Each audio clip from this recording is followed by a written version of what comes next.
But I watched CNN today, and they had the presidential debate, the US presidential debate. And maybe some of you saw it, and if you did, well, it was amazing. It was amazing on every level. But what was especially amazing was afterward, they went to the panel of assembled Democratic operatives posing as journalists, and all of them were like shocked to discover that Joe Biden has dementia, like they couldn't believe it. What? Oh my gosh, he's non-compos mentis. No way. Are you serious? And I'm thinking to myself, what year is it, 2024-ish? Middle-aged people identify with that? Okay, 2024, people are saying. It was 2019 that I heard from a friend of mine who was friends with his sister, Val, that the family was very upset because Joe has dementia and he's running for president. And, well, I said this on TV, by the way, at the time, and was denounced as a racist or something. I mean, everything, in the United States, like, that's just like the all-purpose term for shut up. Racist! I was like, I think he's white. Shut up, racist! Okay, anyway,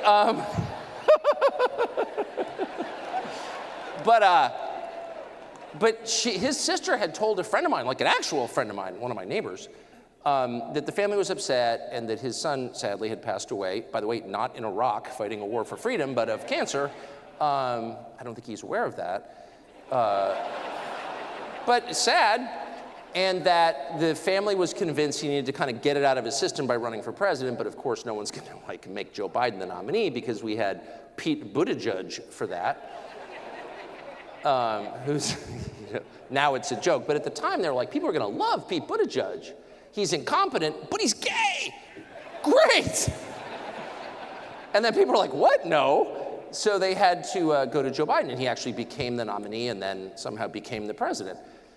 But it was obvious the whole time that he had no idea where he was, and that it was cruel, and that his grasping, horrible wife who like poses as a doctor was pushing this so she could go to state dinners. And everyone knew this. Like, there's not one person who didn't know this. And when you travel outside our borders, you know, people are always so nice about other people's countries. Like, they don't attack you to your face. And obviously, I'm the most American person who's ever lived, and I love my country, and I'm going to die there, and would die for it without even thinking. That's how much, and I mean that. So everyone wants to be polite to you about your country. And when, like, if I ever went to New Zealand, I wouldn't mention Jacinda Ardern or what, you know what I mean? That would be rude. I wouldn't say like, oh, that retarded girl with the teeth, is she here? You know, I wouldn't. That would be, no, I wouldn't. Because that's not something a guest says, right? You're in someone else's, you know, you're having dinner at someone's house, and like the food is appalling. Oh, it's so good, you know what I mean?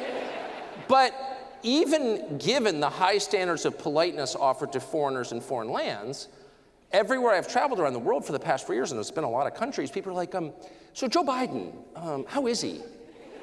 You're like, well, I think he has dementia. He certainly does. Like, everybody knows, because they have, I can't remember, the internet. And it has video on it, and it takes about 15 seconds to determine the leader of the most powerful country in the world with this mass nuclear arsenal involved in 2 simultaneous wars doesn't know what day it is. And that's really scary.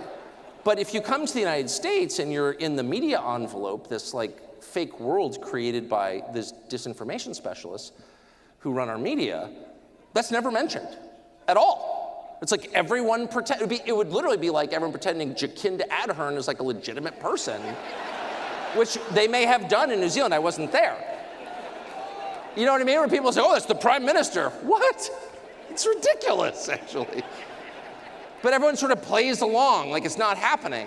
And the whole Emperor's New Clothes story is based on this phenomenon, which is a very human phenomenon. But for the media today to be like, wow, we just got the diagnosis, this is shocking, he can't run for president. Kind of, either they're really stupid, like too stupid to breathe unaided, or they're liars. They're truly dishonest. They're hiding the obvious from you. And I'm betting on the latter, but even more amazing was the response to that. So remember that our media are not just observers of reality or describers of reality, people who bring you the story first on the scene. No, they're the gatekeepers to reality. You don't know what the world looks like except through them. Like, they are the pipeline through which all information flows. And in the United States, they're political actors. They work for a political party, in effect, if not officially. Like, they all work for the Democratic Party. And the Democratic Party, and I think this is probably true here, has one mission this season, which is to save democracy, which is gravely in peril, you may have heard, by Vladimir Putin, who is ending our democracy, somehow. And don't laugh. What are you Putin lovers? Anyway, yeah, okay. That's fine, I don't care. It's not my president. You can love anyone you want, as far as I'm concerned, because I believe in, the autonomy of man. You can have your own opinions. But the point is, in my country, and probably here, the self-described mission of everyone in the media is to save democracy, and democracy, simply defined, is the idea that the people own their country. It's their country, and they hire people to represent them. But fundamentally, they are shareholders in this enterprise. They're owners. They're not serfs. They're not renting it. This isn't a rental car. It's your car. You change the oil in it because it belongs to you, right? And that's what citizenship is. And so in a democracy, you don't have to do everything the majority wants every moment, but over time, if what you're doing bears no relationship to what the majority wants, then you know for a fact it's not democracy. And you can try to convince people of things. You can say, well, you want this, but I think you should want that, and here's why. But you can't ignore them, or else it's not a democracy. It's an oligarchy.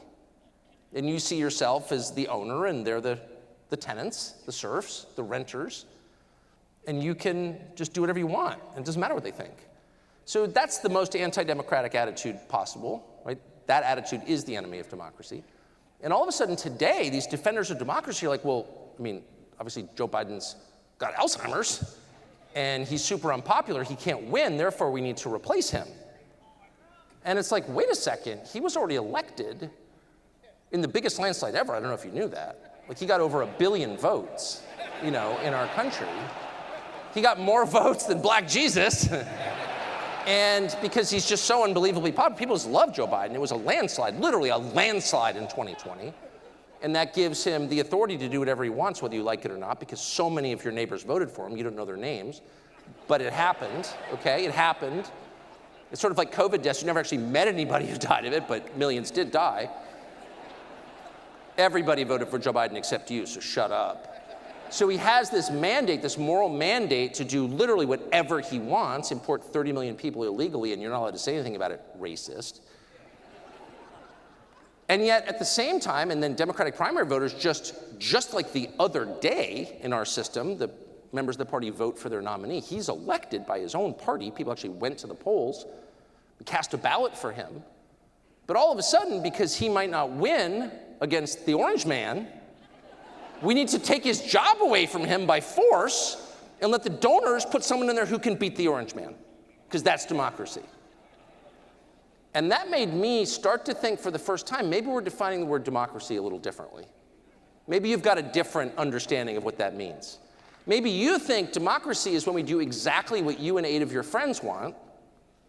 That's what you think it is. Whereas I think democracy is when you do the will of the majority over time.